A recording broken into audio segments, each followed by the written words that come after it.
Bom dia, irmãos. Bom dia. Queria convidar, antes da gente orar, a gente ler um texto rapidinho. Está em Efésios 4.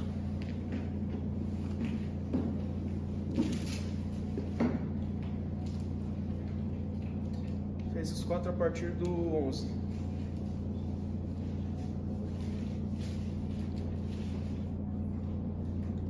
Então assim: E ele mesmo concedeu uns para apóstolos, outros para profetas, outros para evangelistas, outros para pastores e mestres, com vistas ao aperfeiçoamento dos santos para o desempenho do seu serviço, para a edificação do corpo de Cristo, até que todos cheguemos à unidade da fé e do pleno conhecimento do Filho de Deus, ao estado de pessoa madura, à medida da estatura da plenitude de Cristo, para que não mais sejamos como crianças, arrastados pelas ondas e levados de um lado para o outro, por qualquer vento de doutrina, pela artimanha das pessoas, pela astúcia com que induzem ao erro.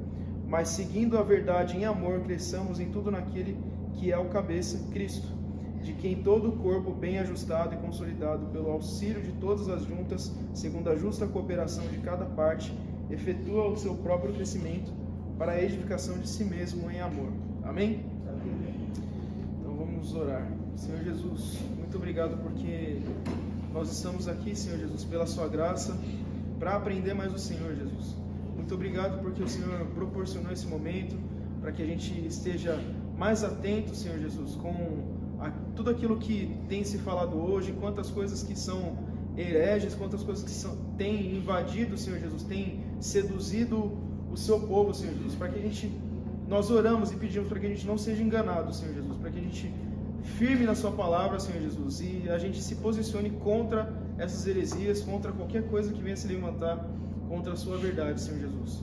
Nos ajuda, Senhor Jesus, nos mostra, nos ensina, Senhor, me ajuda também, Pai, a passar, Senhor, que seja o Senhor através de mim, Pai, que eu me cale para que o Senhor possa direcionar da maneira que o Senhor quiser, Pai, em nome de Jesus, Pai. Eu te peço e te agradeço, Senhor. Amém. Amém, Senhor. Bom, vamos lá. A gente vai começar a nossa introdução de heresias, seitas e religiões, né? Por que é importante a gente saber disso? Porque a gente tem que conhecer o inimigo, né? A gente tem aquele famoso livro do Sun Tzu, Arte da Guerra, e ele fala que para você saber guerrear, você tem que conhecer seu inimigo, né? Então, diante das coisas que falam, diante das coisas que se levantam contra o conhecimento de Deus, contra a verdade que vem da palavra de Deus, a gente tem que saber. A gente tem que saber primeiramente aquilo que a gente serve, a gente precisa saber a verdade qual que é, e então a gente precisa saber combater essas coisas que se levantam com base na verdade bíblica. Amém? Amém. Então vamos lá. A partir do definição e heresia, a gente tem um momento de agradecimento aí do Cauê. E definição e heresia, de heresia e seita. Heresia deriva da palavra grega aereses, que significa escolha, seleção, preferência. Daí surgiu a palavra seita, né, que significa selecionar, dividir, por efeito de semântica. Do ponto de vista cristão, heresia é o ato de um indivíduo ou de um grupo afastar-se do ensino da palavra de Deus e adotar e divulgar suas próprias ideias ou as ideias de outrem em matéria de religião. Em resumo, é o abandono da verdade. Uma seita ou heresia é identificada em geral por aquilo que ela prega a respeito dos seguintes assuntos: a Bíblia Sagrada, a pessoa de Deus, a queda do homem e o pecado, a pessoa e a obra de Cristo, a salvação e o porvir. Ou seja, heresia é tudo que vai contrário à centralidade da Escritura. Então esses temas aqui são temas centrais. Esses temas não tem como você pensar de forma dúbia, não tem como você interpretar de alguma outra forma, né? A gente sabe que existem coisas secundárias, que existem discordâncias, né, entre os cristãos do mundo todo, e isso é normal, né? Então tem coisas secundárias mesmo que o homem mesmo, com nossa capacidade, a gente não consegue entender. A gente só vai entender, se Deus permitir, quando ele estiver na glória. Mas existem temas que a revelação de Deus especial, né, da redenção, da queda, da criação, da queda, da redenção, da salvação, que isso não tem como a gente discordar, não tem como a gente pensar de uma forma diferente. É o que está escrito e pronto. Não tem como a gente entender de forma diferente. A Bíblia não abre margem para isso. Se o que uma seita ensina sobre esses assuntos não se coadua com as Escrituras, podemos estar certos de que estamos diante de uma seita herética. Aí tem a frase do Augusto Nicodemos aí, né? Então essa é a nossa diferença básica. O erro atinge doutrinas secundárias que não afetam a nossa salvação. A heresia fere o coração do Evangelho e do cristianismo. Então esse é o ponto. Definição de religião. Religião é uma palavra que deriva do termo religare. O homem estava separado de Deus e, uma vez reconhecendo seu pecado, precisava de algo que o ligasse novamente a Deus, que o religasse. Daí o termo religare, religião. Religião é também um conjunto de princípios, crenças e práticas de doutrinas religiosas baseadas em livros sagrados que unem seus seguidores numa mesma comunidade moral. Há também uma variedade de modalidades religiosas. Antes da gente continuar, deixa eu só adicionar os irmãos que chegaram aqui no grupo. Eu vou colocar você de ADM, Cauê. Aí você adiciona, por favor. Ah, é verdade. Vou colocar o Gibe, então de ADM, o Robinho, peraí. Aí vocês vão adicionando já. Lembrando que esse grupo vocês podem mandar perguntas, tá? Não só referente ao estudo, mas em geral. Tem um pouco de respeito, vai para questões acadêmicas do estudo, então aqui tem que postar para o conteúdo de manhã, de noite, de tarde, né? Ali. Tá. Aí vocês estão com uma ADM, já pega os contatos, você já coloca, já manda o documento, por favor. Vamos lá. Definição de religião.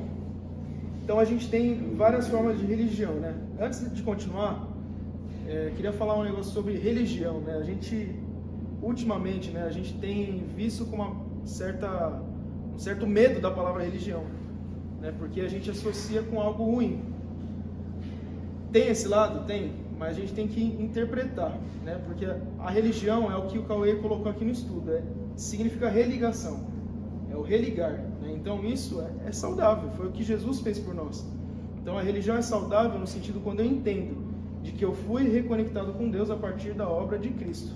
Nesse sentido, todos nós somos religiosos, porque nós somos religados com Deus, amém?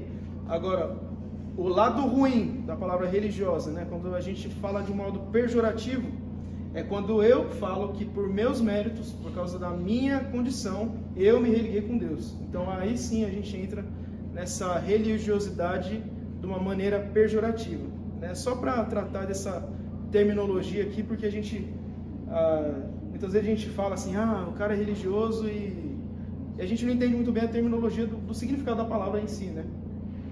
Mas amém. Vamos continuar. Então a gente tem religiões panteístas, né, as mais primitivas manifestações religiosas. Não possuem livros sagrados, divinizam elementos naturais como o vento, a água, o fogo, os animais, dentre outros. Inclusive, existem muitas pessoas hoje em dia que têm essa religião panteísta. Uma vez eu estava no trabalho conversando com um cara lá que trabalhava comigo e falando sobre Deus. Aí ele falou assim, mano, eu penso o seguinte, eu penso que tudo é Deus. Tudo é Deus. Isso aqui é Deus, isso aqui é Deus, isso aqui é Deus. Então, a pessoa enxerga o mundo ao redor dela como sendo tudo Deus, né? Então, isso é o panteísmo. É fato de que Deus, Ele governa sobre todas as coisas, Ele está sustentando todas as coisas. Ah, tá. Beleza. De boa, de boa. Já revi aqui. Eu já mandei já. Mas beleza. Então todas as coisas elas estão sim em Deus, sob o domínio de Deus, mas Deus não é as coisas, a gente tem que saber disso, né? É o básico. Deus ele governa sobre todas as coisas estão nele, subsistem por meio dele, mas Deus não é as coisas, Deus é Deus. Existem as religiões politeístas, substituem as panteístas quando os elementos divinos são personificados e humanizados, havendo uma equivalência entre deidades femininas e masculinas nos cultos, né? No caso, a gente pode ter como exemplo aí a mitologia egípcia, a mitologia viking, a mitologia nórdica, né, no caso, mitologia grega, que tem os seus deuses aí personificados na imagem humana ou na imagem de animais, né? Então eles têm essa personificação. Só que não podem ser comparados com o nosso Deus, porque tudo isso é criação do homem. O homem ele cria esses deuses com base naquilo que ele crê, naquilo que ele mesmo é. Então você tem, por exemplo, na mitologia grega, deuses, relações de deuses que são egoístas, que só se importam com eles mesmos. Né? Você tem todas as mitologias são assim. Né? Os deuses, eles matam ali por causa de ganância, por causa de inveja, né? Se relacionam com mulheres normais. Então, o homem, ele só espelha aquilo que ele já é num Deus que ele cria, a imagem dele mesmo. Né? E a gente tem que tomar muito cuidado, porque nós cremos num Jesus que é Deus. Mas e se nós estamos formando para nós mesmos um Jesus pessoal nosso? A gente está espelhando em Jesus as nossas carências, a gente está espelhando em Jesus aquilo que a gente é. Não é assim que deve funcionar. Jesus está acima de nós. Jesus, ele é Deus. Jesus é quem manda em nós, é quem nos governa, é quem nos transforma. E se a gente espelhar as nossas carências em Cristo, a gente vai formar um Deus diferente. A gente vai ser politeísta. Esses deuses aí, tipo, é só invenção, é só um pensamento ou é um demônio? Mano, não sei. Assim, eu creio que seja invenção, mas eu creio também que demônios agem por detrás disso, né? Então, da mesma forma que tem os espíritas, por exemplo, vão lá naquela mesa branca lá, falar lá e os negócios falam, os espíritos falam. Tudo demônio, né? Que se manifestam ali. Com certeza, alguns lá naquela época da mitologia deviam provar de milagres, né? O qual para elas seria o vazio ou um não ser, né? Não creem em deuses personificados, mas acreditam em forças invisíveis, como fenômenos da natureza inexplicáveis. Desse modo, prega-se a interdependência harmônica do universo, equilibrado por meio do Tao, né? ou encontrando o Nirvana. São exemplos o budismo na Índia e na China, o taoísmo e o confucionismo. Esse Tao aí, não sei quantos já ouviram falar disso, né? Vem da ideia do caminho, né? Então, tipo assim, a pessoa que ela crê nesse taoísmo, ela acha que todo mundo é guiado por um certo caminho do que é certo a se fazer, do que é errado, né? Então elas são guiadas por uma moral, só que o próprio Deus delas é essa moral. Elas não entendem que essa moral que o ser humano tem em si, do que é certo e o que é errado, é aquilo que Deus colocou em nós já, né? Por sermos imagem e semelhança de Deus, a gente já tem isso em nós. Então, os seguidores desse tal, eles já creem que a própria moralidade é o meio para se alcançar a virtude, é o meio para se alcançar a vida plena, enfim. Tem um livro do C.S. Lewis que ele fala sobre isso, chama A Abolição do Homem. Ele faz esse paralelo do Tao, né? Que existem várias religiões, né? Várias coisas que são parecidas na questão da moralidade, né? Do que é certo e o que é errado. Você vai ver na mitologia egípcia, né? Era errado o roubo, era errado o assassinato. Você vai ver na mitologia nórdica também, era errado. Essas coisas eram crimes, né? Por quê? Porque isso Deus colocou no ser humano. O ser humano, ele já tem essa noção do que é certo e o que é errado. Mas não é essa noção que nos governa. Quem tem que nos governar é Deus. Amém? Amém. A gente tem aí, no caso, o monoteísta, que é onde a gente se inclui. São as religiões mais recentes e populares. Cerca de 50% da população mundial possui um livro sagrado, no qual está presente a verdade da revelação divina, onde se estabelece a divindade soberana e eliminam-se adorações independentes. Do ponto de vista cristão, Jesus é a única religião que existe, pois através dele, de sua morte na cruz e ressurreição, temos livre acesso a Deus. Jesus é a ponte, o caminho, a ligação. Vamos ler esse texto de Romanos aí que o Cauê deixou.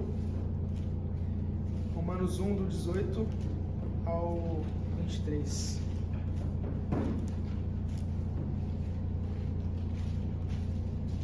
Alguém pode ler?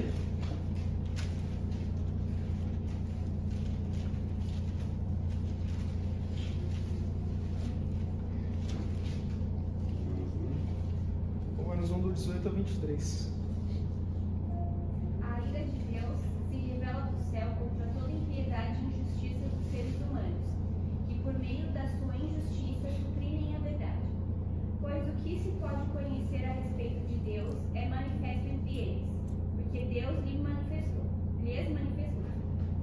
Porque os atributos invisíveis de Deus, isto é, o seu eterno poder e a sua divindade, claramente se reconhecem, desde a criação do Deus fez. Por isso, os seres humanos são indesculpáveis. Até qual? Porque tendo conhecimento de Deus, não o glorificaram como Deus, nem lhe deram graças. Pelo contrário, se tornaram nulos em seus próprios raciocínios e o coração insensato deles se obscureceu. Dizendo que eram sábios, se tornaram tolos, e trocaram a glória do Deus incorruptível por imagens semelhantes ao ser humano corruptível, às aves, aos quadrúpedes e aos répteis. Valeu, Damares. Recentemente a gente estava até conversando, eu, Guerrinha, sobre essa revelação, né, de Deus para o homem. A gente tem dois tipos de revelações. A gente tem a revelação geral e a revelação especial. Então, todo ser humano, ele sabe que existe algo além dele. Ele tem essa noção, ele é indesculpável disso. Ele sabe, ele olhando a natureza, ele olhando tudo que existe, ele tem a obrigação de saber que existe algo além dele. Então, aquela pessoa que se fala ateu, que Deus não existe, muito provavelmente, né, como a gente conversa, até o Cauê fala muito disso, ele tem algum trauma na vida, algum passado que, né, foi difícil e ele atribui falando que Deus não existe. Né? Ele pega isso e fala que Deus não existe, que Deus não existe. Enfim. E a verdade é que os ateus, eles mentem, porque eles têm esse entendimento. Foi revelado para eles a verdade de que Deus existe na própria natureza. Na própria criação, Deus é revelado. Os cientistas que falam, que querem crer em outra coisa, eles também mentem, porque na criação é revelado para eles que existe um Deus. Né? Se você estiver andando numa praia aí e achar um relógio jogado lá, o que você vai falar? Você vai falar assim, isso aqui é um fruto de uma evolução que antigamente era uma pecinha e foi se juntando e formou esse relógio e caiu na praia aqui, evoluiu, agora ele está na terra aqui. Né? Você fala isso? O que você pensa quando você vê um relógio jogado na praia? Presente de Deus. Não, o relógio está quebrado, não funciona. Mas o que você vê ali? Aquilo ali foi criado por alguém.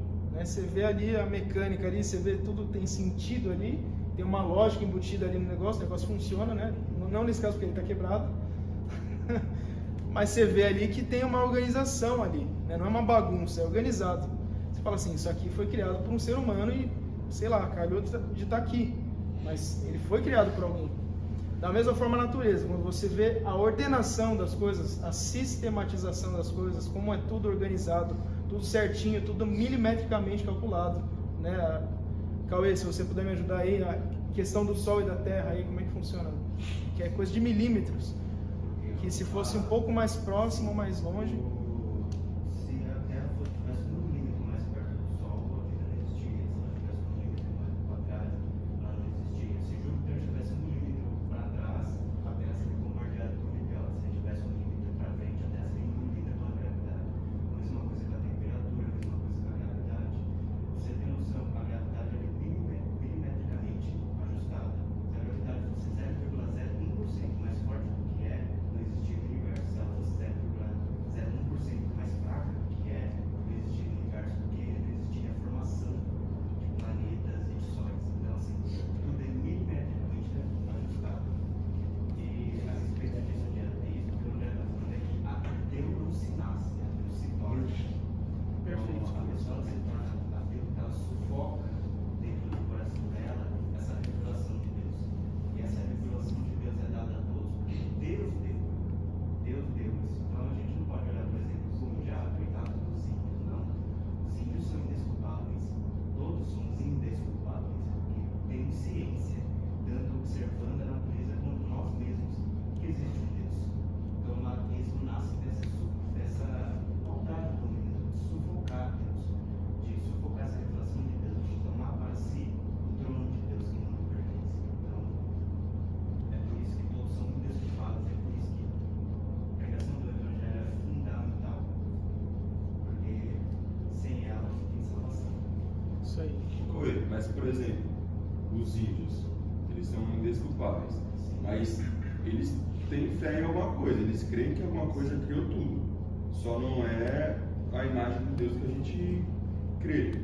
Aí tipo assim, ele está crendo que existe algo maior que tudo isso aí. Ele só não sabe o que é. E para ele, por ele não ter o conhecimento da verdade, ele cria uma imagem de outro Deus, né? Essa é uma dúvida que muitas pessoas têm, aquela dúvida de que, será que as outras religiões não encontraram Deus só de outra forma? É uma pergunta válida. A resposta é não. Eu vou te dar o exemplo dos maias. Os maias, assim como os índios, eram assim, eles tinham a crença de um Deus, tinham a crença de redenção e tudo mais. Todas as religiões têm. Só que o que os maias faziam? Eles sacrificavam, eles tentavam alcançar a salvação por meio do braço. Eles tinham um Deus, mas esse Deus era a partir do ventre deles. Os deuses faziam o que eles queriam. Então, assim, os índios, os gregos, os nórdicos, os egípcios, os japoneses, os chineses, todos eles têm essa divindade. Por mais legítima que seja a fé deles, ela se baseia neles próprios. Se baseia no ventre deles. Que é o que eu estou usando aqui parafraseando Paulo. Paulo fala que esses homens produzem para si deuses conforme as suas próprias vontades, conforme os seus próprios ventres. Então, assim, eles creem em alguma coisa perfeita, mas no que eles creem, no fundo, é neles mesmos. Então, por mais que pareça que eles encontraram Deus pelo aspecto, eles não encontraram, eles só encontraram a imagem deles realizada. Então, são muito desculpáveis. Um exemplo até sobre isso, até se eu estiver errado, os pastores me corrijam, por favor. Mas Abraão ele nasceu num lar idólatra. Ele nasceu num lar onde não tinha um conhecimento de Deus verdadeiro, o Deus verdadeiro. E Abraão, com certeza, ele estava cansado daquilo. Aí o que acontece? Deus chega até ele e fala: sai da tua terra, da tua parentela e vai para a terra onde eu te mostrarei. Então o Deus verdadeiro se revela a Abraão ali. E aí ele sai. Ele deixa ali a idolatria da família dele e vai para onde Deus mandou ele ir. Por que eu falo isso? Porque existem casos, que eu estava até escutando esses dias aí, de, por exemplo, islâmicos, que não têm acesso ao cristianismo, não tiveram acesso, que estão se convertendo. O cara sonha com Jesus. O cara sonha com Jesus falando assim, ó, eu sou o Deus verdadeiro, sabe? Tipo, e o cara se desvia do islamismo e vai para Cristo. Então, essas coisas acontecem. Às vezes a pessoa está cansada, ela vê aquilo lá e fala assim, mas isso aqui está errado. Não faz sentido para mim, não está certo isso. É um Deus criado conforme a minha vontade, é um Deus criado conforme o meu entendimento, o meu intelecto. Então, A gente tinha comentado, na verdade, foi até no outro estudo, né? Se você for resumir isso, existem duas religiões no mundo. Uma que é o homem tentando chegar até os céus pela força do braço, e a outra que Deus desce e vem até a nossa, que Deus desce e vem até todas as demais, né? No sentido oposto. beleza. Alguém quer comentar alguma coisa mais? Então, você deu o exemplo dos muçulmanos, mas e o que morreu e nunca... Então, aí entra um outro mas caso. é privilegiado. Mas aí o caso é que ele é indesculpável também. Então, mas Tipo assim, a gente não tem uma... o evangelho não chegou até ele. Sim, chegou. Mas ele é Tipo assim, a indesculpável. gente crê por meio da Bíblia, né? Que é a revelação de Deus. Aí isso aqui nem, não sei se é todos. Alguns recebem essa revelação por meio de alguma forma. E aqueles que não receberam essa revelação, entendeu? Então, a gente tem outro texto, né? Até também se os pastores puderem me ajudar. Mas Romanos 2 vai falar assim, ó.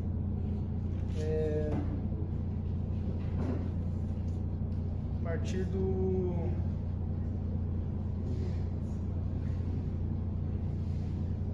Primeiro contemporâneo, primeiro dentro do princípio, foi Jó. Se você ler a carta de Jó, você vai entender que Jó sabia da existência de um Deus. E tanto que ele conversava com Deus. E esse Deus foi revelado a ele como? Entendeu? Então todos nós, a gente está falando das revelações, todos nós recebemos a revelação da existência de um Deus. Nós sabemos que existe, todo ser que nasce, ele sabe que existe um Deus. Que Jó é contemporâneo de de Abraão, né? Então, isso é revelado no nosso próprio espírito. Isso é revelado no nosso próprio espírito, da existência de um Deus. E o que leva a crer nesse Deus, que nem fala, e quem, porque aí vai ser outra coisa relacionada, porque a Bíblia vai nos falar que a salvação só vem por intermédio e meio de Cristo, né? Então, isso é algo muito mais lá embaixo, mais profundo do que... Mas se nós vamos fazer quando Cristo visita o Hades, que é o lugar dos mortos, que a Bíblia vai dizer, ele trouxe cativo do cativeiro, né? Entendeu? E de certa maneira Cristo foi revelado aos mortos antes do seu nascimento. Só que isso é um estudo muito mais amplo, entendeu? Mas dentro do coração desses homens, eles já sabiam que haveria um Messias, um Salvador, né? Que ia trazer essa redenção ao mundo. Alguma carta que a gente vai referenciar são a carta do apóstolo Pedro, que vai falar algumas coisas referentes a isso. Só ler um complemento disso, está em Romanos 2, do 12 em diante. Sim. Diz assim: porque todos que sem lei pecaram, sem a lei também perecerão. E todos que sob a lei pecaram, pela lei serão julgados. Pois os que ouvem a lei não são justos diante de Deus, mas os que praticam a lei hão de ser justificados. Porque quanto aos gentios que não têm lei, fazem naturalmente as coisas que são da lei, não tem neles a lei para si mesmo, são leis. Então, o homem, por exemplo, se você ler Gênesis, lá fala que algumas pessoas já seguiam os ensinos, os mandamentos e a lei de Deus. O mandamento de Deus, porque está escrito no seu coração. Então, o homem, naturalmente, ele já nasce com alguns atributos que são atributos morais de Deus. Quando ele coloca esses atributos morais em prática, ele está sendo justificado. Isso não significa que ele vai estar diante do trono de Deus sendo justificado para a vida eterna. A Bíblia fala que serão novos céus e nova terra. Também já é um outro estudo. Mas o que está dizendo aqui é o seguinte: Deus não vai julgar aquele que sabia e fez errado da mesma maneira que não sabia e fez errado. O que vai mandar é o que ele está colocando em prática. Então, é um atributo natural do ser humano. E todo ser humano nasce com bondade e com bondade. Ele nasce com respeito e desrespeito. Nasce com coerência e com incoerência. Aí ele vai colocar essas coisas em prática. Ele privilegia a incoerência e a coerência. Ele vai ser justificado, né? Vai ser julgado por essas coisas. Fechado. A própria lei que está gravada no coração, ela julga, né? Ela acusa ou defende a atitude que ele está tomando, né? Que é o que Paulo vai falar logo em seguida aqui, ó. No dia em que Deus, por meio de Cristo Jesus, julgar o segredo das pessoas de acordo com o meu evangelho, né? Que Deus sabe, né? Daquilo que o cara fez, com o coração julgando ele, sendo para certo ou para errado, né? Acusando ou defendendo a causa dele, né? Beleza. A gente vai começar a próxima aqui, mas antes vamos fazer um intervalinho aí, né? A gente já volta já. Então vamos dar continuidade Vai aí. contar lá no... Qualquer coisa eu mostro aqui, é praticamente a mesma coisa. o desenho. O Guerrinha fez um esqueminha mais bonitinho. Esse aqui tá tudo... tá melhor. Então, fundamentos do cristianismo, a única religião verdadeira. Texto de João 14:6. Respondeu Jesus: eu sou o caminho, a verdade e a vida, ninguém vem ao Pai senão por mim. Trajetória histórica do cristianismo aí. O cristianismo é a religião com mais seguidores no mundo. Atualmente possui cerca de 2,18 bilhões de fiéis, sendo que 51,4% católicos, que embora não professem semelhante fé, nasceram da mesma raiz. 15% protestantes e 12,6% ortodoxos. Para nós, Deus criou toda a existência e leis que governam o universo, e termina sua criação com seres humanos à sua semelhança.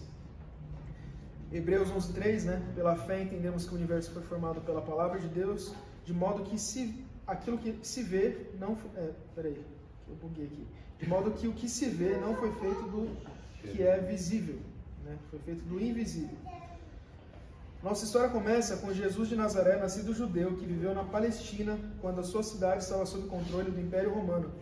Filho de Deus, concebido pelo Espírito Santo, a Virgem Maria, é nosso Messias, que nasceu para salvar a humanidade caída. Messias equivale à palavra grega Christus, né? Então, Jesus Cristo, Cristo em grego, Messias.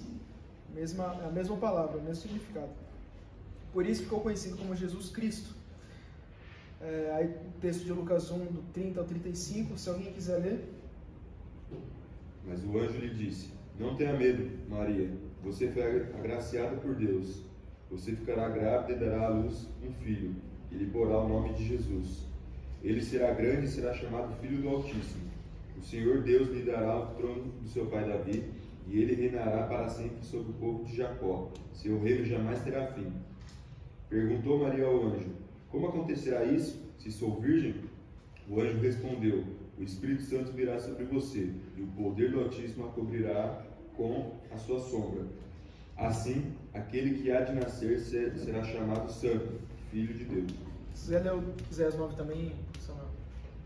Porque um menino nos nasceu, um filho se nos deu, e o principado está sobre os seus ombros, e se chamará o seu nome Maravilhoso, Conselheiro, Deus Forte, Pai da Eternidade, Príncipe da Paz. Amém. É esse nosso Deus, irmãos. Amém. É interessante que Paulo fala que Jesus ele veio no tempo certo. Ele veio na plenitude dos tempos, né? Que seria um pouquinho antes daqui, né? Aqui eu coloquei a partir da crucificação, da ascensão de Cristo já ao céu. Mas... aqui eu estou me guiando mais por aqui, é mais fácil. Mas tá ali na frente também, qualquer coisa. A plenitude dos tempos, o que significa isso, né? Por que Paulo usa esse termo? Porque foi no tempo certíssimo para Jesus vir. Foi no tempo determinado por Deus para ele vir. O que aconteceu? Um pouquinho antes de Jesus vir, a gente tem a dominação do Império Grego, dos Macedônios, com Alexandre o Grande. Alexandre o Grande ele vai transformar toda a cultura ali do mundo conhecido ali, que era o mundo que tinha na época ali da parte da Europa ali, do Oriente também, do Médio Oriente ali. E todo o povo começa a falar o grego. Então começam a conhecer a língua grega.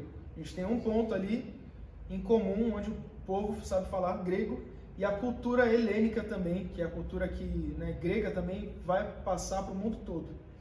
A gente tem depois de Alexandre o Grande, a gente tem o Império Romano, que vai entrar na sua ascensão, no seu auge ali, e vai dominar todas as rotas comerciais, vai aplanar os caminhos ali, né? Então vai fazer as estradas.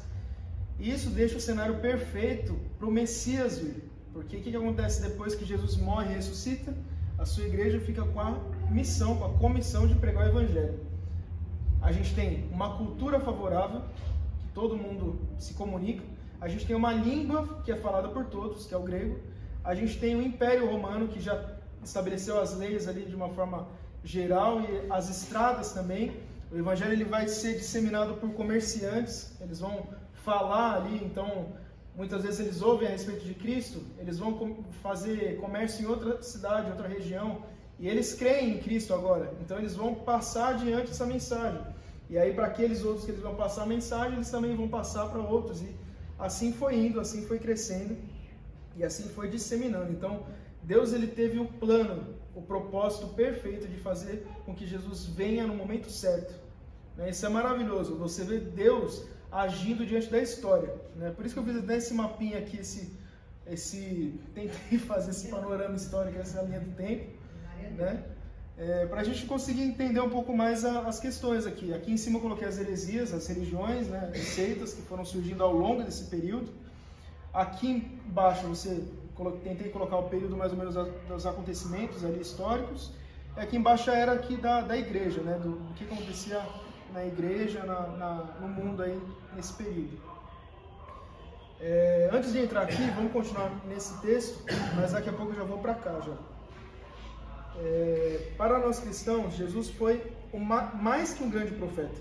Foi o próprio Deus encarnado que revelou para a humanidade os ensinamentos do cristianismo, chamado Evangelho, que não é outro senão o próprio Cristo.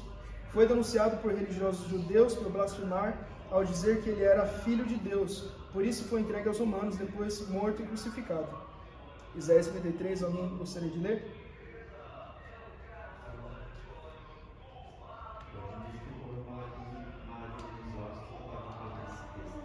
Maravilhoso. Não consegui segurar. Bom demais.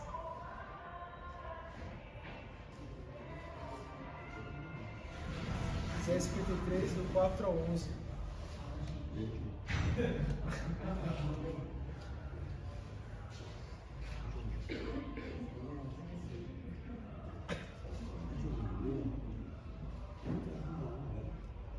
Verdadeiramente, Ele tomou sobre si as nossas enfermidades e as nossas dores. Levou sobre si, e nós, reputamos por feridos de Deus e oprimido. Mas Ele foi ferido pelas nossas transgressões e moído pelas nossas iniquidades.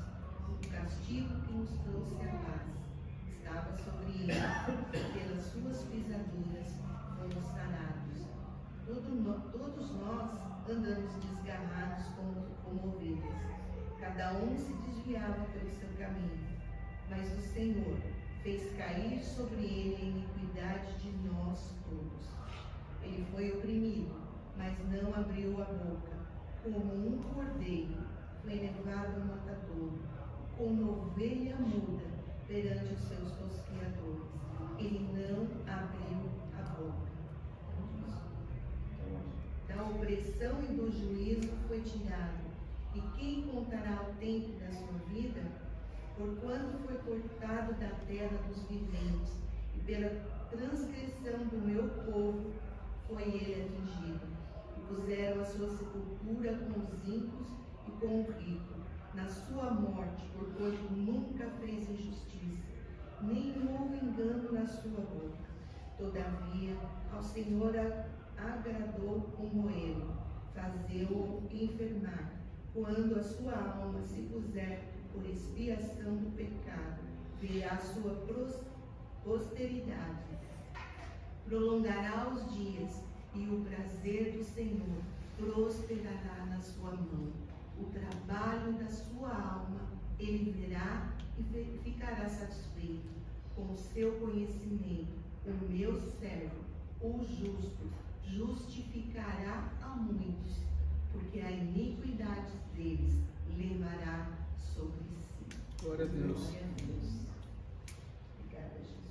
Glória a Deus. Então nós temos aqui a morte e a ressurreição de Cristo, profetizada muito tempo antes, né, por Isaías, bem antes, quando eles nem imaginavam como ia acontecer, da forma que ia acontecer. A gente tem, né, nessa época, nesse contexto de Jesus, a gente tem o judaísmo ali, prevalecendo ali na região.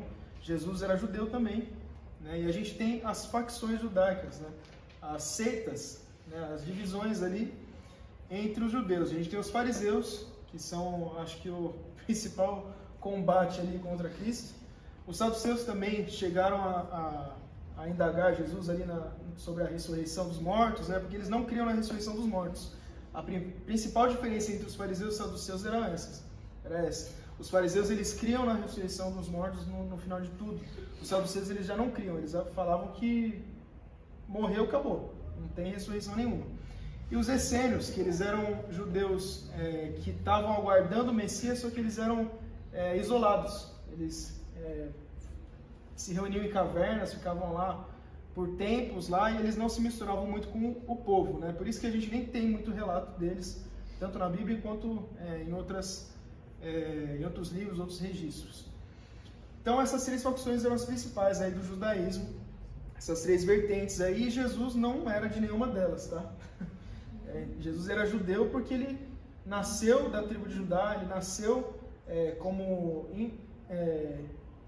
como filho, né, descendente ali da linhagem de Davi. Então ele era judeu por conta disso. Tá bom. E também ele cria também na escritura, né? Então tinha toda a escritura judaica, né? Os escritos judaicos, que é esse Antigo Testamento que a gente tem na nossa Bíblia até hoje. É o que os judeus eles partilhavam ali entre eles, lá nos rolos, lá nos pergaminhos lá. Então a gente até hoje ainda tem a palavra de Deus que eles criam, né? A diferença é que hoje a gente também tem o Novo Testamento, os textos da Nova Aliança, que é o complemento daquilo que já tinha antes. Então aquilo foi abandonado, aquilo deve ser descartado? Não, aquilo é palavra de Deus. Amém? O Antigo Testamento é palavra de Deus. A diferença é que agora a gente tem o Novo Testamento que traz a luz para aquilo que era dito no Antigo Testamento. Então, era tudo uma sombra, né? Como eu falei. Isaías mesmo quando profetizou, ele nem deveria saber como seria a vinda do Messias. Ele profetizou ali por Deus, né? Pelo Espírito Santo, ali ele falou essas palavras, mas ele não sabia como seria. Os judeus não sabiam como seria, né? Os próprios discípulos de Jesus, eles estavam esperando um outro Messias. Estavam esperando um Messias que ia quebrar com o poderio do Império Romano, ia ali governar, né? Ia ali tornar Israel grande novamente, né? A gente pode usar esse termo, mas não foi assim que aconteceu. Jesus ele veio para quebrar com os principados e as potestades, para envergonhar o poder do mal, para acabar com o pecado na humanidade, né? Para salvar as vidas, para remir o povo, né? E aí sim chegará o dia no futuro, lá na frente, né? Que não está aqui nessa lousa, que não cabe nessa lousa, mas lá na frente Jesus voltará e sim, aí sim ele quebrará com todo o governo humano. Vai ser a pedra ali, a visão de Daniel, que é a pedra que vai quebrar com tudo e vai acabar com aquela estátua lá que representa todos os impérios humanos, né? E amém, glória a Deus por isso. Amém, aleluia. Esse é o Cordeiro que pagou por nós e ressurgirá, voltará como um leão para quebrar tudo. Seus ensinamentos prosperaram por meio dos seus apóstolos e discípulos que, preenchidos do Espírito Santo, anunciaram a sua ressurreição, que ocorreu no domingo de Páscoa. Por isso o domingo é o dia sagrado para nós. Pontuando essa parte também, né? Eu trouxe até esse negócio aqui, a gente vai falar um pouco mais dessa parte aqui. Mas a Didaquê, o ensino dos apóstolos, estava lendo hoje, porque não dava para eu trazer sem ter lido isso daqui, eu já precisava ler faz tempo. Mas eles falam, né? Irmãos, congreguem de domingo, né? Não deixem de congregar no domingo, né? Era uma parte do ensinamento que eles tinham ali, né? Congregar no domingo, e a gente permanece até hoje congregando, né? Nos reunindo no domingo para cultuar, para celebrar a Deus, para ouvir a voz de Deus também. Texto de Coríntios, né? 15, do 3 ao 8. Alguém quer ler?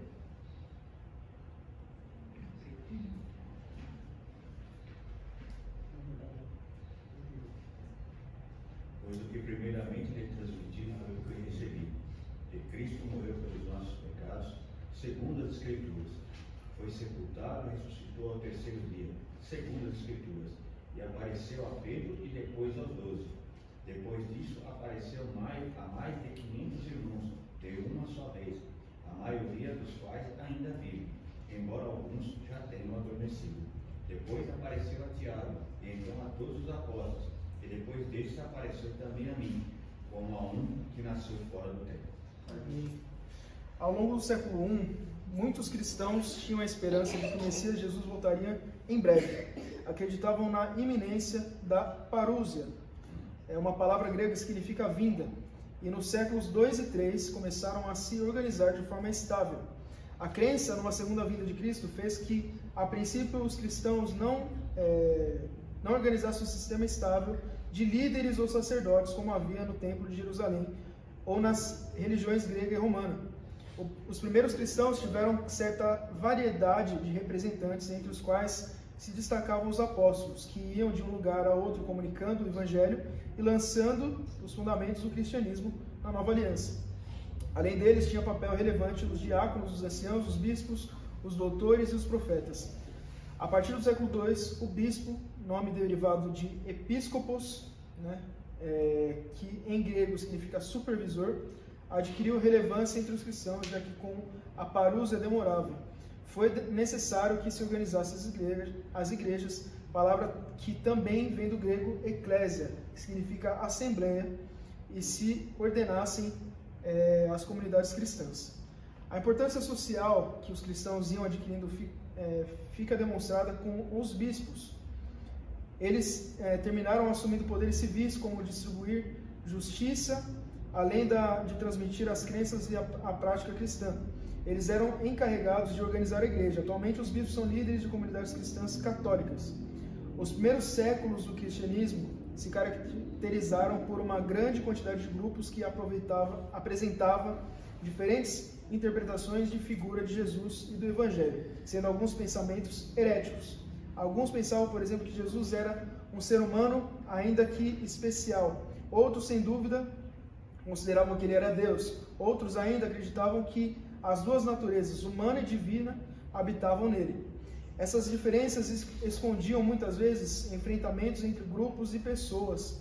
Para tentar solucionar essas tensões, recorria-se aos concílios. Assim, pouco a pouco, foram se estabelecendo as interpretações corretas segundo a revelação divina. Os que defendiam pontos de vista heréticos e não aceitavam a decisão conciliar eram chamados de hereges e muitas vezes excomungados da comunidade. Os cristãos também sofreram perseguições por parte dos não cristãos.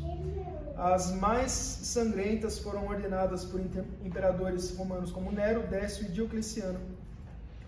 Os cristãos eram acusados de trair Roma, pois se negavam a realizar o culto imperial. Muitos cristãos morreram durante as perseguições e foram batizados de mártires, que em grego significa testemunhas.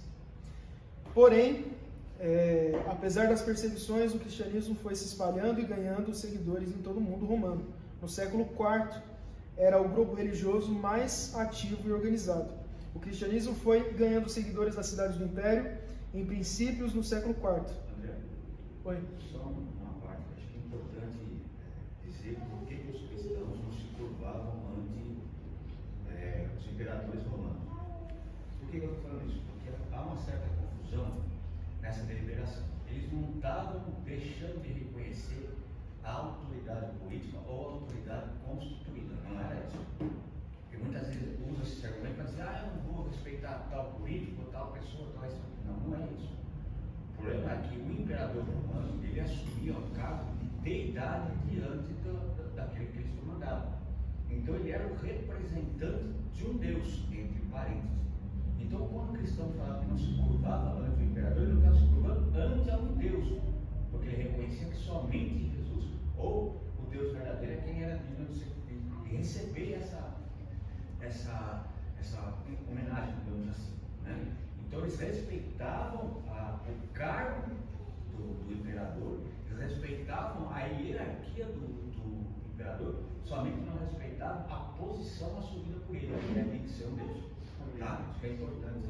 Não, fechado. Quando eu entendi certo, a palavra que se usava a respeito ao antigo do imperador era Kyrios, significa Senhor. Só que os cristãos pegaram essa palavra Kyrios, Senhor, e Transportar para Cristo. Então, para o cristão do primeiro século, o Kyrios, o Senhor, o imperador, era Cristo, não o imperador. Perfeito. Amém. O cristianismo foi ganhando seguidores nas cidades do Império e em princípios do século IV, o número de cristãos já era considerável, apesar das perseguições. Como religião acessível a todos, escravos ou aristocratas, ricos ou pobres, esse poderia ser um significativo meio de coesão em um império em que as diferenças religiosas podiam ser causa da divisão. Alguém quer ler o texto de Gálatas 3? Todos vocês são filhos de Deus, mediante a fé em Cristo Jesus.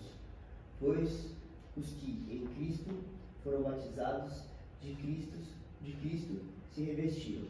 Não há judeu nem grego, escravo nem livre, homem nem mulher, pois todos são um em Cristo Jesus. Amém. O imperador Constantino foi o primeiro a apoiar claramente os cristãos em lugar de persegui-los. Deu poderes de governo aos bispos e, em troca, utilizou da influência deles, que se estendia por todo o império, para fortalecer seu poder. No final de sua vida, batizou-se e converteu-se. Os governantes e sacerdotes romanos foram se convertendo pouco a pouco ao cristianismo. Os bispos ocuparam cargos de responsabilidade no governo de Roma e o título de sumo pontífice terminou sendo utilizado para nomear o bispo dessa cidade. Em 380, o cristianismo foi declarado religião oficial do Império Romano e 11 anos mais tarde foram proibidos os cultos tradicionais. Nesse período surgiu os concílios ecumênicos. Ecumênico essa palavra significa universal, porque conciliava vários cristãos de várias regiões diferentes. Então eles ali debatiam sobre o que estava acontecendo, faziam decisões ali, que decidiam questões relacionadas à fé, e as posições discordantes da revelação divina foram condenados como heresias. Entre esses concílios estão Niceia, em 325, o de Constantinopla, em 381, o de Éfeso, em 431, e o de Calcedônia, em 451. Esses aí são os 4 principais concílios ecumênicos, né? Foram tratados até por muitos aí daquela época como sendo os 4 evangelhos, né? Tamanha autoridade que eles viam nesses concílios, naquilo que era decidido nesses concílios aí. Bom, vamos lá, só para agora ir para essa parte antes da gente continuar na parte do credo apostólico, né? Peraí, deixa eu só organizar aqui.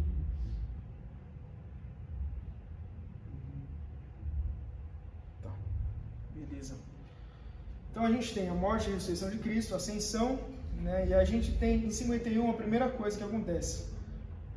O momento aqui era o judaísmo, né? O judaísmo era a religião que tomava conta ali em Jerusalém, ali nos arredores, ali o judaísmo era o que mais predominava. E o que acontece? Muitos judeus, né, eles estavam tendo essa função de judaísmo, né, de serem judaizantes. Eles estavam passando o judaísmo à frente, mesmo aqueles que se convertiam. Eles convertiam o evangelho, mas eles queriam deixar Jesus mais alguma coisa, né? Jesus mais as cerimônias, Jesus mais não comer carne de porco, Jesus mais a circuncisão. Então eles acreditavam que isso é que traria salvação, né? Então, juntando toda a parte ritualística ali do Antigo Testamento, mais a revelação de Cristo, a nova aliança, eles queriam juntar essas duas coisas e impulsionavam isso para os gentios, né? Então aí em Gálatas a gente tem o texto aí onde Paulo vai condenar isso daí, né? Porque isso era errado, porque não é isso que garante salvação, né? Tanto que ele fala que o circunciso, se ele não andar em conformidade com a lei de Deus, ele também não é salvo, né? E o incircunciso, que tem a fé em Cristo Jesus e que vive de acordo, ele é salvo. Então isso daí não influenciava em nada, né? Então eles queriam trazer à tona ali o que era palha, né, para ser queimado ali, que não importava mais. E aí em 51, é um texto que está lá em Atos 15, né, tem o concílio de Jerusalém, o primeiro concílio da igreja, onde eles determinam como que deveriam seguir. Aí até convido os irmãos a abrirem, em Atos 15. Né, diante dessa situação, provavelmente a carta aos Gálatas foi antes disso, né, porque Paulo estava vendo essa incidência do judaísmo aí de volta, aí, querendo voltar aos rudimentos antigos aí. E aí, quando ele vai para Jerusalém, né, tem esse concílio entre os apóstolos ali, onde eles vão tratar desse assunto aí, a partir do 23, ó. Mandaram por eles, Atos 15, 23, mandaram por eles a seguinte carta, né? A gente tem um contexto aí de uma igreja mista, entre judeus e gentios, né, entre aqueles que já eram da antiga aliança e agora estavam entrando na nova, e daqueles que não eram da antiga aliança, mas estavam entrando na nova. E eles falam: os irmãos, tanto os apóstolos como os presbíteros, os irmãos gentios de Antioquia, Síria e Cilícia, saudações. Visto sabermos de alguns que saíram do nosso meio sem nenhuma autorização, perturbaram vocês com palavras, transtornando a mente de vocês. Pareceu-nos bem, chegados a pleno acordo, eleger alguns homens e enviá-los a vocês, com os nossos amados Barnabé e Paulo, homens que têm arriscado a vida pelo nome do nosso Senhor Jesus Cristo. Portanto, estamos enviando Judas e Silas, os quais pessoalmente lhes dirão as mesmas coisas. Pois pareceu bem ao Espírito Santo e a nós não impor a vocês maior encargo além dessas coisas essenciais. Que vocês se abstenham das coisas sacrificadas aos ídolos, bem como do sangue, da carne dos animais sufocados e da imoralidade sexual. Se evitarem essas coisas, farão bem, passem bem. Então a gente tem ali essa relação onde eles falam assim, ó, até essa questão do sangue e da carne dos animais sufocados aí, que eles falam assim, gente, os judeus, eles não veem isso com bons olhos, não façam isso, né? Então eles dão esse conselho aos gentios, né? E eles incluem aqui pecados também que eles não deveriam fazer, porque era muito comum no meio gentil esses pecados da imoralidade sexual, ainda mais no mundo grego, onde eles tinham até veneração a deuses, que era por meio da imoralidade sexual que eles adoravam esses deuses. A gente estava até comentando ali, né, como o homem ele faz as coisas, ele cria um Deus que conforme a vontade dele, apoie ele, né? Então, se a gente sabe que todo homem, quando ele peca, quando ele faz algo errado, o coração dele acusa ele disso, o que o homem vai lá e faz? Ele fala assim, eu vou criar um Deus para que dessa forma eu possa ser justificado pela minha má atitude que eu vou fazer. Então, quando eu for errar, quando eu for pecar, na verdade eu não estou pecando, eu não estou fazendo algo errado. Eu estou adorando um Deus. Então, muitos fizeram isso, né? Isso não vale só para o mundo grego, mas para o mundo egípcio e outros povos também. A mesma coisa dos sacrifícios aos ídolos, porque eles tinham esse costume, né, de sacrificar carne aos ídolos, né? E aí Paulo também fala isso em Coríntios, né, para não comer, para não se assentar na mesa daqueles que faziam isso, né? Lógico que tem a questão da boa consciência, então, tipo assim, a carne naquela época era vendida no açougue, a carne que era sacrificada aos ídolos. Então, muitos compravam ali e nem sabiam que era sacrificado aos ídolos mesmo, compravam ali para comer, simplesmente comer. E Paulo ele não vê o problema nisso, mas o problema está em você se juntar com aqueles que sacrificam essa carne aos ídolos e comer junto com eles. Porque fazendo isso você está coparticipando ali junto com eles desse ato, desse feito aí, né? Então a gente tem esse concílio de Jerusalém que foi para tentar eliminar esse problema do judaísmo, dessa incidência do judaísmo que estava crescendo dentro das primeiras comunidades cristãs aí. Um ponto importante também é que eles não tinham não eram vistos como diferentes dos judeus, né, esses primeiros cristãos, porque a maioria era tudo judeu, então eles se consideravam judeus, eles não se chamavam cristãos, né, depois que eles vão ser chamados de cristãos. E vai ter essa diferença depois, principalmente aqui em 70, quando ocorre a destruição do Templo de Jerusalém, né? Então isso daí afasta bastante as duas religiões, né? Então parece não, foi Deus que fez, né? Conduziu a história para que o templo fosse destruído aqui, para que o cristianismo ele se distanciasse do judaísmo, porque o judaísmo agora já era algo errado, né? O judaísmo era bom até a vinda de Cristo. Depois da vinda de Cristo, aqueles que não criam no Cristo, eles estavam seguindo uma mentira, né? Então, os judeus cristãos, né, eles tinham esse nome de judeus porque eles acreditavam que tinha se cumprido aquilo que falavam os profetas, aquilo que tudo que profetizavam antes tinha se cumprido por meio de Cristo, por meio da morte e da ressurreição de Cristo. Então, eles eram judeus messiânicos, judeus que criam na vinda de Cristo e criam que Jesus ia voltar. Beleza, aí como eu falei, ocorre um momento de tensão aqui, né, porque aqui o fim de Atos, né, entre 60 e 64, ocorre o fim de Atos, onde Paulo é preso, enfim, e ocorre uma tensão aqui nesse tempo aqui, que é a guerra dos judeus contra o Império Romano. Eles tentam ali guerrear contra os romanos e acaba que em 70 o templo é destruído, né, por Titus Flávios, que ele vai invadir, antes de ser imperador romano ainda. Ele era filho do imperador, ele vai destruir ali, vai invadir Jerusalém, sobrinho do imperador. Boa. E aí depois, mais pra frente, ele vai se tornar imperador, né? Tanto que quem narra esse fato bastante é Flávio José, um judeu da época, né? Fariseu, se eu não me engano. Era fariseu? Ou não? Flávio José. Não vou falar que era, porque eu não lembro também, mas enfim. José ele vai narrar esse acontecimento aí, até as peripécias que ele passou, porque ele também era um dos judeus que estava causando ali naquele momento, né? E beleza. Aí aqui, em 150, mas aqui, surge um possível Messias para esses judeus, né? Um cara chamado Bar Kokhba, né? Que eles falavam que era o novo Messias, e aqui ocorre, em 130, né? E aqui ocorre uma acentuação muito forte nessa guerra aí entre os judeus e o Império Romano. É por isso que eu coloquei essas duas espadinhas aqui. Não sei se dá pra ver. Mas beleza.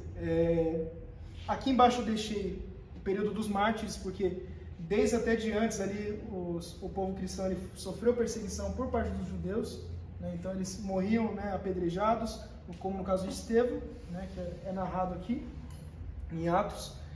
E mais pra frente eles vão sofrer perseguição do Império Romano, né? Então, como o Cauê colocou no estudo aqui, quem começou essa perseguição foi Nero, né? A partir de Nero ali, quando ocorre um incêndio em Roma, ele começa a perseguir os cristãos, né? Mais ou menos nesse período aqui, sei lá, né? Mas ele começa a perseguir os cristãos, ele começa a matar os cristãos. E há dúvidas, né, de quem que iniciou esse incêndio em Roma. Né? Eles falam que talvez tenha ocorrido por uma arquitetura precária da época e aí incendiou, mas a maioria vai falar que quem iniciou esse incêndio de Roma foi o próprio Nero, foi o próprio imperador romano.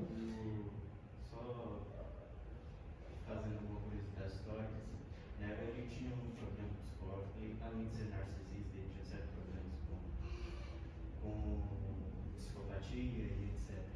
E a ideia de Nero era simples e eficiente. Ele ia queimar Roma inteira e da cinza de Roma ele ia construir uma cidade chamada Nerópolis, que é uma cidade, o nome é ele.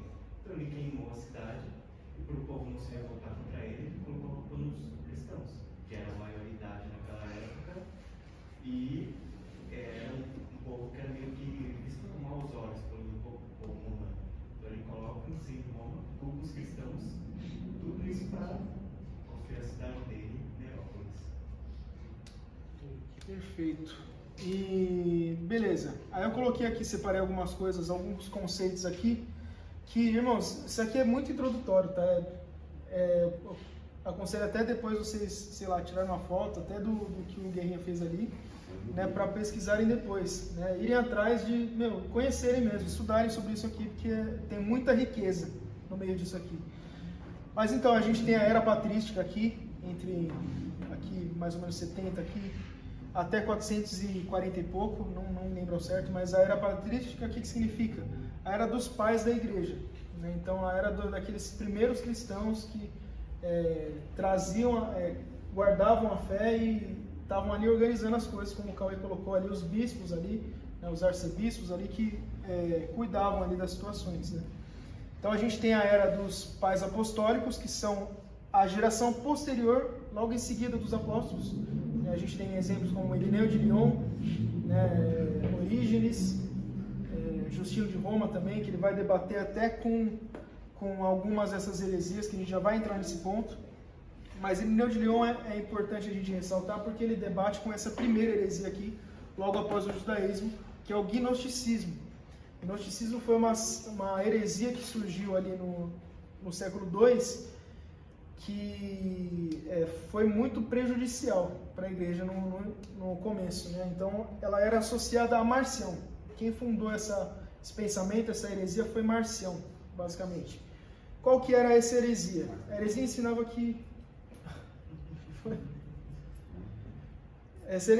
que toda a matéria era má e que a salvação se dava através de um conhecimento misterioso, não disponível a todos os cristãos, mas somente para alguns iluminados que recebiam alguma fagulha de revelação vinda do pleroma. O que é esse pleroma? Era um panteão de deuses que eles tinham. Eles acreditavam em vários deuses diferentes lá, é uma loucura. Então eles criam um Deus supremo, um Deus absoluto, mas esse Deus era impessoal. Esse Deus não se envolvia com as questões humanas, né? Esse Deus não se pode conhecer e abaixo dele existem vários outros deuses menores, né, no qual eles vão chamar desse pleroma, aí, dessa plenitude aí, de Deus, né? Um desses deuses inferiores criou um mundo material, né, que aí eles vão falar que o Deus do Antigo Testamento não é o mesmo Deus do Novo Testamento, porque o Deus do Antigo Testamento é um Deus que criou um mundo material. Se a matéria é má, né, como os gnósticos criam, que a matéria é má, ou seja, seu corpo é mau, a criação é má, tudo que existe é mau, né, visível, assim, palpável, é mau, o Deus que criou isso também é mau. Então eles criam que o Deus do Antigo Testamento era um Deus inferior, não era o Deus absoluto. O Deus absoluto é o Deus do Novo Testamento, que vai falar sobre espiritualidade, que não vai falar sobre essa parte material. Então eles criam nisso. Um desses deuses inferiores criou o mundo material, físico, incluindo nossos corpos. Esse Deus era ignorante e maligno e criou um mundo material, como um ato de rebelião contra os outros deuses. É apresentado como um adolescente rebelde que criou essa bagunça, né, seres humanos no mundo. Só aproveitando o gancho, mas a gente olha o passado, não aprende o que aconteceu. Eu estou falando isso, apesar do André estar falando um negócio que no começo da igreja cristã, Marcião, Isso até hoje tem afligido a igreja cristã como um todo. Há determinados lugares que você vai que as pessoas não lêem o Velho Testamento porque abolir. Eu não gosto do Testamento, né? Eu prefiro a aliança. Eles querem abolir a Velha Aliança ou a dominação do Velho Testamento. Simplesmente eles querem abolir. E isso vai tão longe que eles querem abolir determinadas cartas do Novo Testamento, por exemplo, o livro de Hebreus. Então, para eles, fala só Romanos, os 4 evangelhos e uma outra carta do qualquer vez. Então, isso é algo que a gente tem que pensar que não é porque aconteceu no passado que ela não se repete, está se repetindo até hoje. E só para dar um exemplo, essa ação quase destruiu esta igreja. Esta igreja. A igreja cristã da família era antiga e essa. A igreja evangélica do fundamento apostólico de Efésios. E esse estudo entrou no meio da igreja. O pastor presidente da igreja lançou um livro dizendo que o Deus do Velho Testamento não era o mesmo do Novo, e a igreja quase acabou. Quase acabou. Então eu só estou falando isso porque às vezes a gente olha isso aí como se fosse algo do passado que já está acontecendo até hoje. Tá? A gente, é muito bom isso aí, Giba, porque tudo isso aqui a gente tem resquícios hoje. É isso que eu ia perguntar. Tem resquício, tem resquício. Esse dualismo que o gnosticismo pregava, fica até hoje? Fica. Por incrível, Entre o bem e o mal. que pareça, porque tem muitos cristãos até hoje que falam assim, meu corpo ele é carne, ele não deve ser cuidado. Isso aí é resquício do gnosticismo. Como diria Salomão, não há nada de novo debaixo do sol. Então nada se queria, tudo se corria. Então as heresias se reciclam. Eu não preciso cuidar do meu corpo, eu não preciso fazer exercício físico, por exemplo. Os caras olham com maus olhos porque acham assim, que isso hoje é errado. A atualização seria o que? Tipo assim, a diferença do santo e o profano? Mais ou menos isso. Ó, vou ler essa parte até do dualismo aqui, só para ficar mais claro, né? Eles criam num dualismo, né? Como eu falei, ou seja, o mundo material mal foi criado pelos deuses, o Deus tolo, e o mundo espiritual bom foi criado pelo pleroma dos outros deuses. Uma pequena fagulha desse âmbito divino caiu e ficou presa em alguns seres humanos. A salvação, então, seria descobrir essa fagulha dentro de si, aprendendo como o mundo é. Há um mundo ruim, nosso corpo é ruim, mas por dentro existe uma fagulha que precisa ser conhecida e libertada para voltar ao mundo divino. A esperança é, então, morrermos, sermos libertos desse corpo e desse mundo. Não sei quantos já ouviram aquela frase que o cristão ele é um espírito preso dentro de um corpo. Isso aí é resquício de gnosticismo também, porque a gente na verdade é um corpo, alma e espírito, é uma coisa só, não é um espírito preso dentro de um corpo. A gente tende a inferiorizar o corpo humano, sendo que foi criação de Deus. Tá certo? O homem caiu, ocorreu a queda, entrou a carnalidade, mas o que a gente tem lá em Colossenses? Eu vou ler esse texto com vocês também, para vocês até terem essa bagagem, para rebater esse tipo de opinião. Colossenses 1, eu acho que é Colossenses 1. Deixa eu ver aqui.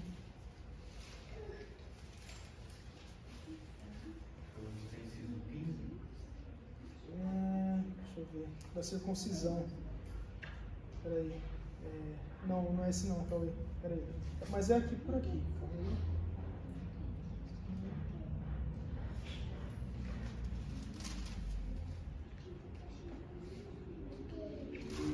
Aqui, achei. Colossenses 2, a partir do... Vamos ler do 6 ali, ó. Portanto, assim como vocês receberam Cristo Jesus o Senhor, continuem a viver nele, estando enraizados e edificados nele, e confirmados na fé, como foi ensinado a vocês, crescendo em ação de graças. Tenham cuidado para que ninguém venha a enredá-los com a sua filosofia e vãs sutilezas, conforme a tradição dos homens, conforme os rudimentos do mundo, e não segundo Cristo.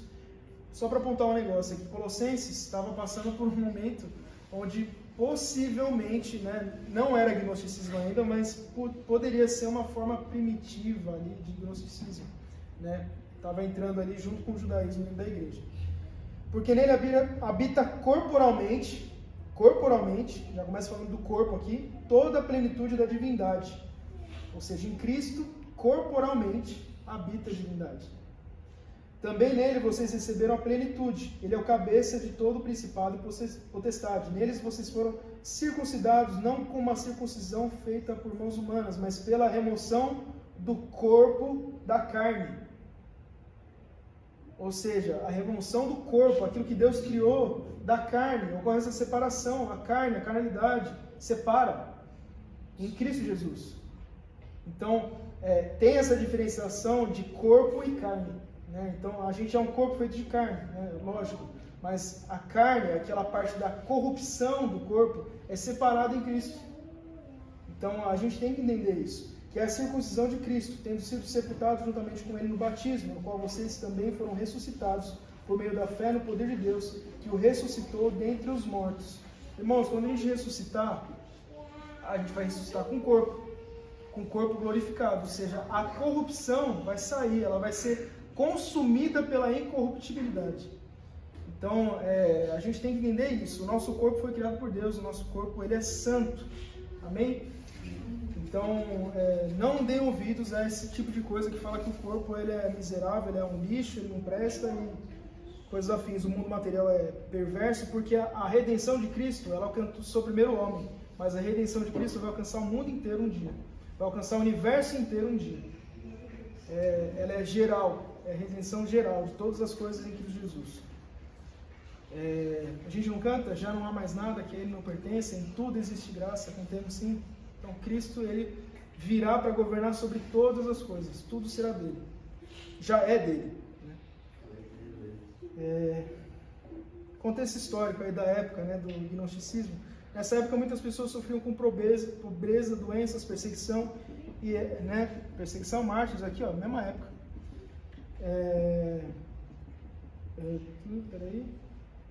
Perseguição, e essa heresia alcançou muitos, pois o pensamento era de que, embora soframos no nosso corpo, sabemos que há uma fagulha divina a ser liberada no fim da vida. Essa doutrina, então, dava uma falsa esperança às pessoas. Outro problema, a figura de Cristo. Eles acreditavam na história da Bíblia, Jesus seria um dos deuses menores que que desceu do céu para ensinar o caminho para a gnose, que gnose é conhecimento, por isso o nome gnosticismo. Gnose é o que salva, né? Na visão dos gnósticos é o que salva. Um adendo aqui, não confundir isso com agnóstico, tá? Agnóstico já é uma outra coisa, que é aquele que não tem certeza de nada. Ele coloca um A aqui. O A, não sei quantos se lembram, um A no começo de alguma coisa, em alguns momentos significa algo negativo, né? De não, né? Então, agnóstico, não conhecimento. Então, não tenho conhecimento do que... Não tenho conhecimento de nada, não tenho. Né? Então, é quase um ateu, mas ele fala que não sabe o que crer, enfim. Então, não confundir com agnóstico. Gnóstico é uma coisa, agnóstico é outra coisa. Outra coisa também, os evangelhos gnósticos, que circularam ali no momento, nesse momento aqui. Um ponto interessante, a gente tem Apocalipse de João, que foi escrito mais ou menos em 80. Os evangelhos gnósticos, eles são muito posteriores à época apostólica. Então, era tudo pseudoepígrafe. Né? O que é pseudoepígrafe? Aquilo que é escrito com o nome de tal pessoa, mas foi outra pessoa que escreveu para falar que é de tal pessoa. Então, eles tinha, por exemplo, o Evangelho de Judas, o Evangelho de Pedro, o Evangelho de Felipe, né? Quantos conhecem aquela história lá que Jesus teve um relacionamento com Maria Madalena, né? Está nesse Evangelho de Felipe. Muitos achavam que esses evangelhos que apresentavam o verdadeiro evangelho. E Mateus, Marcos, Lucas e João vieram depois para transmitir uma ortodoxia forçada ao povo. No livro /filme O Código da Vinci, apresenta esses evangelhos como sendo a verdade histórica, pois esses são os evangelhos que apresentam Jesus como humano e não como Deus. Lá também dizem que esses evangelhos eram mais antigos que os evangelhos que conhecemos, mas isso era uma mentira. Esses novos pseudo-evangelhos eram um novo ensinamento. Uma comparação com os evangelhos verdadeiros, né? Os evangelhos verdadeiros são históricos e são biografias. Eles eram comprovadamente escritos pelos apóstolos. Os falsos não são históricos, só há ensinamento de Jesus, e todos esses ensinamentos são místicos esotéricos falando sobre o pleroma, etc. Não tem nem a parte da morte e ressurreição de Cristo. Eles nem abordam esse tema nesses evangelhos aí gnósticos, né? Os verdadeiros apresentam o relato da vida de Jesus, os falsos Jesus é apenas um personagem divino que vem para ensinar, mas não é humano. Os verdadeiros contam a história da morte e ressurreição de Cristo, nos falsos não existe cruz nem ressurreição, apenas um personagem que ensina. Os verdadeiros contam a história de Jesus com base no Antigo Testamento, os falsos rejeitam o Antigo Testamento. Os verdadeiros dizem que Deus do Antigo Testamento é o Pai de Jesus. Os falsos dizem que o Deus do Antigo Testamento é um outro Deus. É o Deus de Israel, que é o Deus inferior, mau e idiota, que criou o mundo físico. O verdadeiro Deus está muito distante, não há como conhecê-lo, não existe relacionamento. Os verdadeiros foram escritos no primeiro século, como eu falei aqui. Os falsos foram escritos bem mais tarde, provavelmente um século de diferença. Os gnósticos tinham uma ideia dualista herdada de um entendimento platônico. Ou seja, isso daí foi herdado de uma filosofia grega. Não foi nem de evangelho, não foi nem da Bíblia que eles pegaram isso daí. Não foi nem do Antigo Testamento que eles pegaram, né?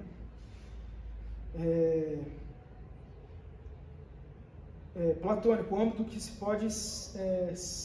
pode sentir o âmbito das ideias, né? Essa não é a visão bíblica. Deus é o Criador do céu e da terra, de tudo visível e invisível. A linha divisória não está na terra, mas entre a criação e o Criador. E fica claro entendermos pelo ensinamento bíblico que toda a criação é boa. Amém? O que Deus fala quando Ele cria todas as coisas? Viu que era bom. É isso. O pecado corrompeu, mas Deus criou as coisas boas e elas hão de ser boas novamente quando Jesus Cristo reconciliar todas as coisas. O mundo material não é ruim, nossos corpos não são ruins, salvação não é escape do mundo físico, não é destruição do mundo material, mas ressurreição do corpo e renovação de céu e terra. Novos céus e nova terra. Um alerta aí, devemos tomar muito cuidado com ideias que surgem dizendo sobre uma fagulha divina em nós, né? Isso também está ligado com crenças orientais e não com a Bíblia. Concluindo, o gnosticismo aqui, ó, não representa o Evangelho, assim como o judaísmo e tudo isso aqui, não representa. Observação, Agostinho, né, o Santo Agostinho, ele, antes de se converter, ele se envolveu com o maniqueísmo, que era uma vertente aí do gnosticismo, né? Essa tem raízes gnósticas, e afirmando que a doutrina do bem e do mal, isso é, Deus e a matéria em luta entre si. Essa seita também afirmava que Jesus e o Espírito Santo são criaturas enviadas por Deus para realizar separação entre luz e trevas no homem, garantindo assim a libertação do mal. Havia toda uma mitologia por debaixo dessa filosofia que não tinha do cristianismo, mas das religiões médio-orientais. Depois eu vou mandar um texto aí de Agostinho falando sobre isso, que senão vai tomar muito tempo aqui. E eu preciso correr um pouquinho. Bom, subseguindo aí depois o gnosticismo, a gente, só para voltar aqui para o meio, que eu fiz 3 negócios aqui, uma bagunça, mas a gente tem aqui, ó, nesse período aqui, a Didaquê. Alguns vão falar que ela foi escrita lá para 150, outros vão falar que ela foi escrita um pouco antes, ali antes da destruição do templo, porque tem relatos dos judeus aqui, no texto que tem aqui, então eles vão acreditar que ela foi escrita nesse período aqui, entre 60 e 70. A Didaquê, né? O que é Didaquê? Vem de didática, como o Cauê falou ontem, lá a gente conversou sobre isso. Ensino. Didaquê significa ensino, né? Matéria, educação. Então, era o ensino que eles falavam que era a doutrina dos 12 apóstolos. Foram escritos pelos 12 apóstolos? Não, a gente não tem confirmação nenhuma disso. Mas o que está escrito está condizendo com o que a palavra diz. Não tem algo, sabe, contrário à Escritura. Então, isso daqui era como se fosse uma catequese, vamos dizer assim, inicial ali para introduzir os cristãos ali na vida cristã, né? Fala do batismo, fala da ceia, né? Que eles tratam como Eucaristia, né? Que é outro nome. Mas, enfim, né? A gente vai entrar ali porque a gente tem preconceito com esses nomes por causa da Igreja Católica Romana. Mas não foi propriedade delas, tá? Esses nomes aí. Fala sobre o caminho do bem e o caminho do mal, né? Os 2 caminhos, existem 2 caminhos, o caminho que conduz para a salvação e o caminho que conduz para a perdição, né? Então eles tratam bastante disso. Curtinho, né? Como eu falei, eu não tinha lido, comecei ontem, terminei hoje aí, bem curtinho, rápido e tem muita coisa legal aqui. Vamos lá, Sabélio, próximo cara da lista aqui, que foi o fundador do sabelianismo, né? Sabélio, o senhor Sabélio. Essa doutrina herética, ela pode ter outros nomes também, né? Ela às vezes é chamada de sabelianismo, monarquianismo, modalismo ou unicismo, que eu acho que é a mais recente, que até hoje existem pessoas que são adeptas do unicismo. Quem conhece o Ministério Voz da Verdade? Nossa. Tem letras bênção, né? Tem muito louvor bênção deles, que são muito bons, mas a doutrina deles é unicista. A doutrina deles, eles creem que Deus não é uma trindade. Ele, na verdade, é uma pessoa só que se manifesta em formas diferentes para o homem. Então, não se originou como uma forma de sofisma, ele não quis enganar. Ele quis fazer a teologia dele ali, né? Porque a gente não tinha esse conceito de trindade antigamente. O conceito de trindade você não encontra na Bíblia, assim, explícito. Trindade, existe uma trindade. Na verdade, isso daí foi concluído de acordo com os textos e sistematizado. Então, eles dão esse nome de trindade na teologia, né? No estudo, né? Nas escrituras, né? Então, Sabélio, né? Por mais que ele tenha fundado essa doutrina herética, ele não quis fazer por mal, né? Mas aí a gente entra naquela frase que não é nem bíblica, mas todo mundo acho que já ouviu, né? De boas intenções o inferno está cheio, né? Então, aconteceu, né? Aconteceu. Não se originou de forma de sofisma, né? Ele não quis enganar ninguém, mas com uma preocupação que parecia ser válida. Observação: mas se Deus não é triuno, como ele sabia o que era amor antes da criação do homem? Porque esse é a conclusão que a gente vai chegar se a gente não classifica Deus como sendo um Deus triuno. Ele criou o homem para aprender a amar. Porque quando Deus é triuno, ele já é comunidade em si mesmo. O Pai ama o Filho. O Espírito ali, ele já é uma comunidade, ele já sabe o que é o amor, ele já sabe o que é a essência do amor. Então, esse eu acho que é um argumento que Agostinho usa contra... Seu Gui? Beleza, Lila. Deus abençoe. Meu horário também, José. Eu vou... já tá tarde já. 33 aí. Faz o seguinte,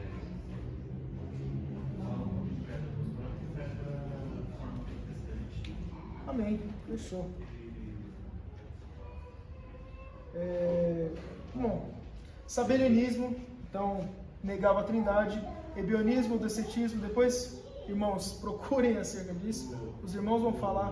Gnosticismo, docetismo e arianismo estão na apostila, que vai ser os principais. Boa.